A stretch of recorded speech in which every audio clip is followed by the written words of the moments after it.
प्रश्न, 6ठी शताब्दी ईसा पूर्व में नगरों के उदय एवं विकास पर प्रकाश डालें। 6ठी शताब्दी ईसा पूर्व के दौरान नवीन सामाजिक एवं आर्थिक व्यवस्था के आगमन के फलस्वरूप कई प्रकार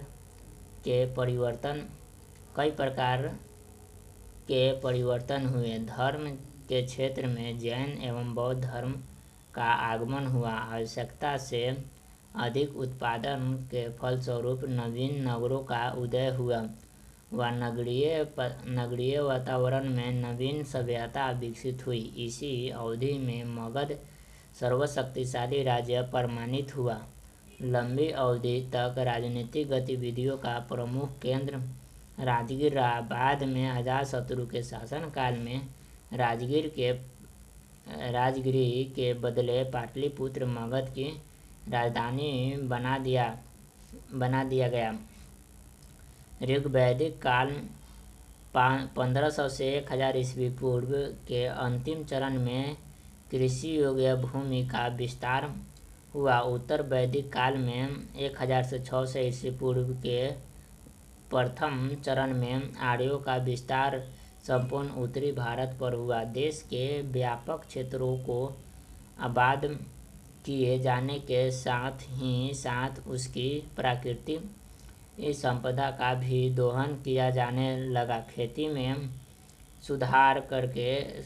सुधार के कारण अतिरिक्त में वृद्धि और विनिमय का विकास हुआ। दस स्वामियों के वर्गों का जन्म हुआ। अधिक प्रकृष्ट उत्पादन रीति, अधिक विकसित सामाजिक श्रम विभाजन और अनेक सामाजिक परिवर्तनों के कारण बस्ती स्वरूप में भी गुणात्मक परिवर्तन आए। नई बस्तियों का जन्म हुआ जो अपने प्रकारों और क्रियाकलापों के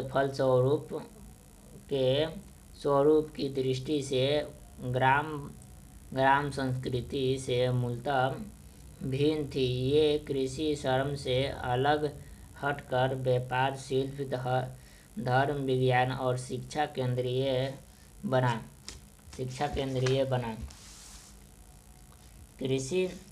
कृषि ने अस्थायी जीवन और सामाजिक विकास तथा अतिरिक्त और बड़ा व्यापार को विकसित किया। निजी संपत्ति का महत्व समझा जाने लगा। निजी संपत्ति अपने साथ सामाजिक वर्गीकरण लाई और अमीर गरीब के बीच अंतर स्थापित हुआ। मनुष्य का शोषण होने लगा। इस प्रकार नगरों की समृद्धि में सर्वत्र व्यापार, वाणिज्य और दास प्रथा संबंधों को विकसित किया गया। उत्तर वैदिक काल में व्यापार और शिल्पों के विकास के साथ इस काल के अंतिम चरण में ब्राह्मण वर्ग की प्रमुखता को आघात पहुंचा। योद्धा वर्ग अर्थात क्षत्रिय वर्ग का वर्चस्व स्थापित हुआ। सामाजिक उथल-पुथल अपनी पराकाष्ठा पर 6ठी सदी ईस्वी पूर्व में पहुंचा। गंगा घाटी भारत के आर्थिक और सांस्कृतिक जीवन का केंद्र बन गई। सभ्यता की कहानी इस काल में विकसित नगरों की कहानी बन गई।